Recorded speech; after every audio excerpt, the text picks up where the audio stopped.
Japan, known for being culturally homogenous. That's what most people know Japan as, other than, having nice food, very orderly and tidy cities, Fast very trains. polite, fast trains. Panties in dispensing machines. That was only one machine, to be fair. Oh, was it? Okay. Yeah, it was I just assumed they were everywhere. It was just journalists blowing things out of proportion, as they do. Yes, okay. I mean, I think as a country you're allowed one panty dispensing machine without getting a bad reputation. I feel like that's Yes. the one panty quota. Yes. I can agree to that. And yes, they have recently had a little batch of multiculturalism, and I'm going to look at how it's going, because I covered it once, and I'm going to cover it again, because it's already gotten worse quite quickly.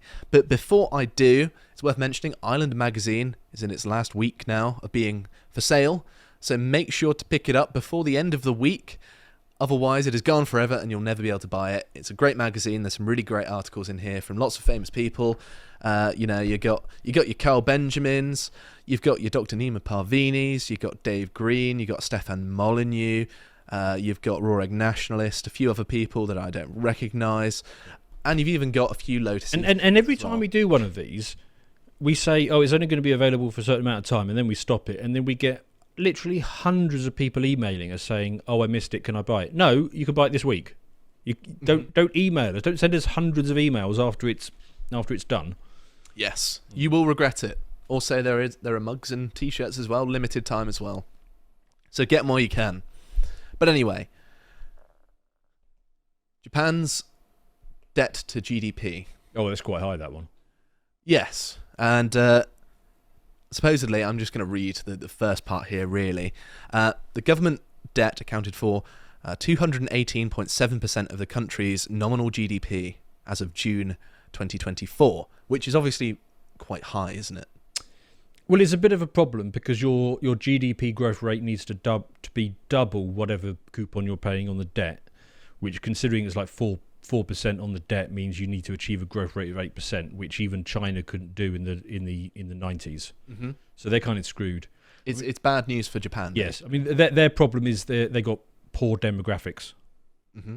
and they're basically their boomer generation, their large generation came a generation early. So they're where we are going to be in 20, 30 years. Could you say that Japan needs to be on the good side of people who lend the money? Say the IMF, these sorts of people, they want to help Japan, but with some additional clauses. Like I have never seen the IMF actually help somewhere. No, of course they don't. Yes. So here's an article from the IMF: empowering women could boost fertility, economic growth in Japan and Korea. So this is a pretty feminist argument. I mean, in Japan, I believe men and women are regarded as equal before the law. So what is left? Oh wait, it's disenfranchising men, which is the thing that got many of us where we are today. And by empowering women, they presumably mean by getting them into office jobs and out of the home. Yeah, it's discriminating in favour of women above men, despite merit. Is what I would imagine. Which then results in women having to earn a salary to justify the place they live, and therefore can't afford to have children.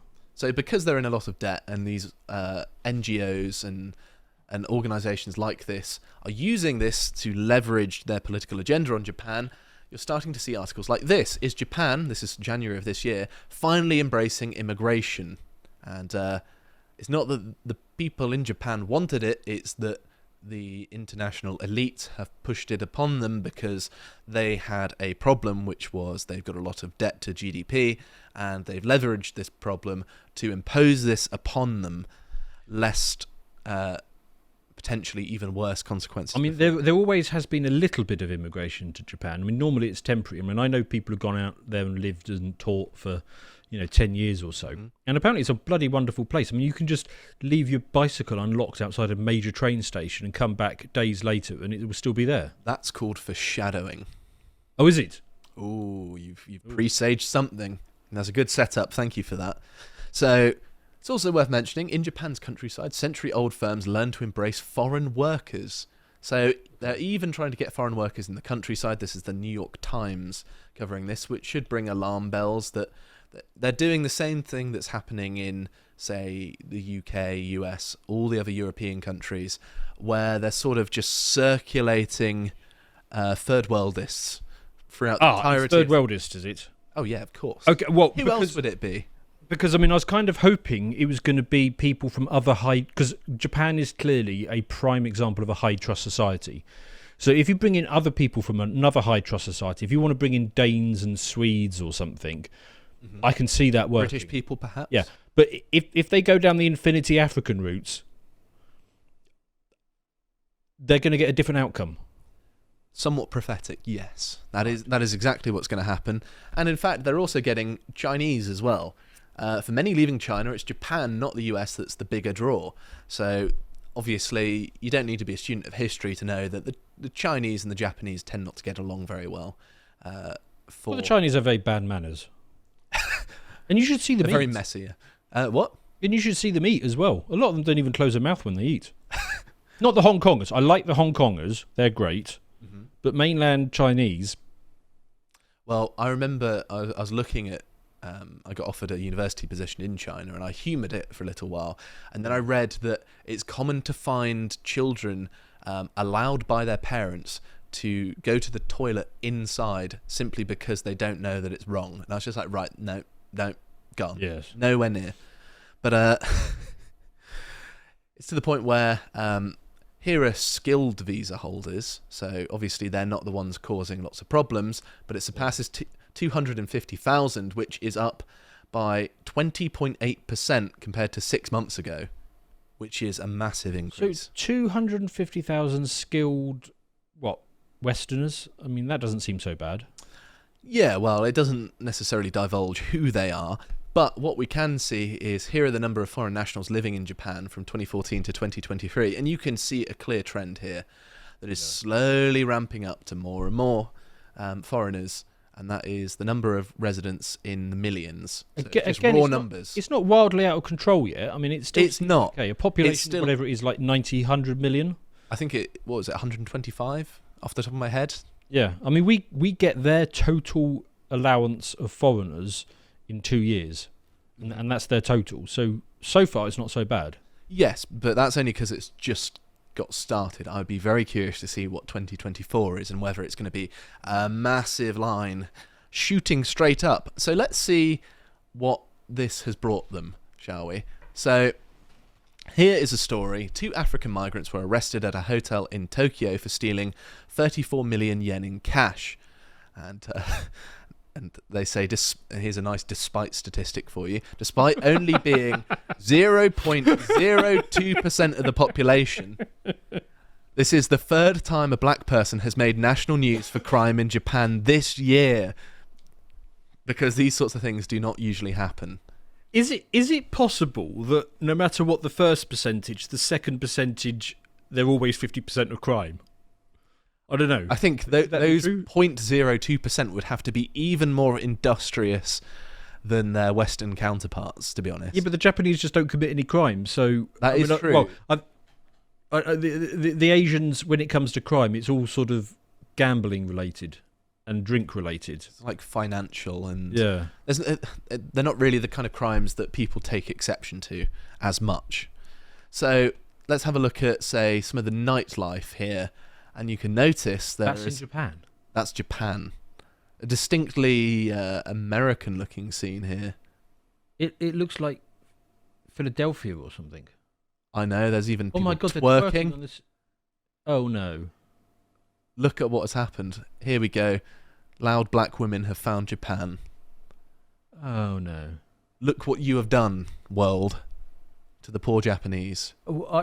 When I think of Japan, I think of those beautiful temples and the cherry blossoms and the tea making ceremonies, and now it's fat women twerking on the street. It's worth mentioning with as well, fistful of Kentucky Fried Chicken. The Japanese almost killed my grandfather, and even because of that, even considering that, I still feel sorry for them. Obviously, it wasn't all of them, and the people alive. Was that the same grandfather who was almost killed by Churchill? It was the same incident, yeah. Oh, right, okay. The Japanese that It was a pincer movement between Churchill and the Japanese. Well, Churchill wasn't explicitly on their side, but he may as well have been if you're on the HMS Repulse, yes. But anyway, here is another statistic here. Here are crimes versus how overrepresented they are. And apparently Africans are 2.57 times overrepresented, and the next best overrepresented are the Chinese and Vietnamese. And then it's South America, North America, Europe, and then finally Oceania at the end. Right, underrepresented. I don't believe those numbers for a start, because it should be higher, shouldn't it? I did a segment a couple of weeks ago on the FBI crime stats with Carl, and in the US they are 11 times overrepresented. No, it's similar to so I like can't believe London as well. I can't believe they are only 2.5 times overrepresented, but maybe that's true. I don't. Maybe you need a critical mass, because the funny thing is, in the US they're about 12 to 14% of the population. It's the same for London, and as that's their section, their cross section of the population. In London, 63% of gun crime, about at least over 50% of knife crime. And the same thing for murders in the US. So there is an obvious pattern here. And yes, there's also Kurds as well. Here they are just fighting in the street, surrounded also by other minorities as well. They're just having a wrestle. And there's a big crowd of people watching it. They're all, non-Japanese. And this is just going on a nice, orderly Japanese street, which to my mind seems sacrilegious. And they've had their share of Muslims. Here we are, a bunch of Muslims doing some sort of Muslim ritual through the streets of Japan, in the rain, doing some sort of, self-flagellation thing? I don't know. I mean, it could be just a bad dance. No, I think this is one of their religious rituals. I don't know. Okay. But there is more. Here they are, parading through the streets, not really respecting Japanese culture. They're not really integrating, are they?